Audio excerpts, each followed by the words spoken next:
Hello and welcome to the MAC weather page for this Wednesday, February 10th. And excuse my cold I'm coming down with like a lot of other people. We have temperatures this morning mainly in the mid to upper teens across the northern areas, down around 20 degrees across southeast lower Michigan. And quite a bit of snow here over the last 24 hours, especially across the eastern part of the state where the number of school closings were occurring. And across the western areas, we continue to see winter weather advisories and winter storm warnings. And again, we're going to expect quite a bit of snow shower activity near the snow belts here over the next 24 to 36 hours. But as we get into the weekend, a big Arctic high pressure system will move in. There'll be some snow showers along the lake, but I think we're going to have a chance to see more in the way of clear skies and calmer winds at night. And again, that could mean sub-zero temperatures Saturday and Sunday morning, so we'll keep an eye on that. If we look at the Great Lakes in general, you can see lots of teens dominate the area down into the single figures across the lake, and we expect that cold air to continue to pour in. You can see the low-level wind flow right out of the north and northwest across much of the state of Michigan, bringing that colder air in. We'll moderate very slightly out ahead of the Arctic front that's expected to move through on Friday. When that system moves through, we could see some snow showers with it, not a lot, but definitely going to be delivering the coldest air of the season. You can see on radar, you see it's pretty much all a lake effect setup now.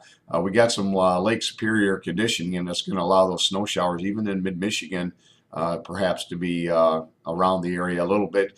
Again, normally we don't see much in the way of lake effect, but sometimes here across the mid-Michigan area, if we can get those winds to traject across the wider parts of Lake Superior into Lake Michigan and then curl to the southeast, sometimes we even get a few snow showers here as well.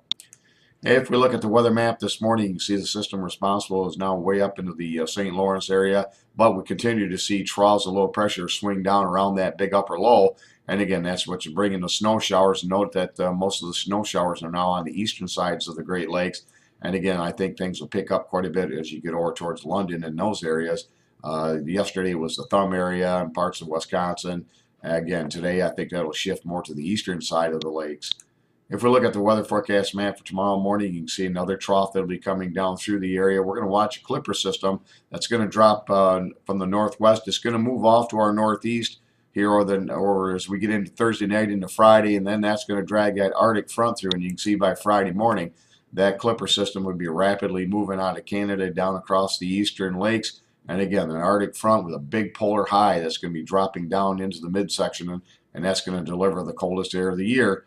And then I think we begin to relax and warm things up next week, and that could mean a potential snowstorm for at least parts of the Midwest into New England, and we'll take a look at it in just a second.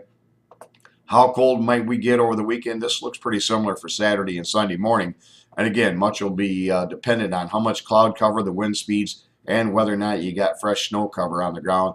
But we certainly expect pockets where sub-zero temperatures are very possible both those mornings. And you can see without protection across the western part of the Great Lakes, you can see many temperatures between 10 to as much as 20 degrees below zero. So a very cold air mass indeed. And as far as next week's storm, you can see southeast lower Michigan is in the 30 to 50% chance of at least a quarter of an inch of liquid equivalent precipitation. And again, that would be in the form of snow. And if this storm becomes a little bit stronger, then the current model is indicating it may shift it to the northwest. So we'll want to keep a close eye on this. Right now, the area from the south central Ohio Valley up into Pennsylvania, New York, really look under the gun. I think some areas there could see well over a foot of snow. And again, it'll be a pretty decent storm, so we'll keep an eye on that and see if it shifts further northwest or stays off to our southeast. Thanks for stopping by and have a great day, and 73s to all.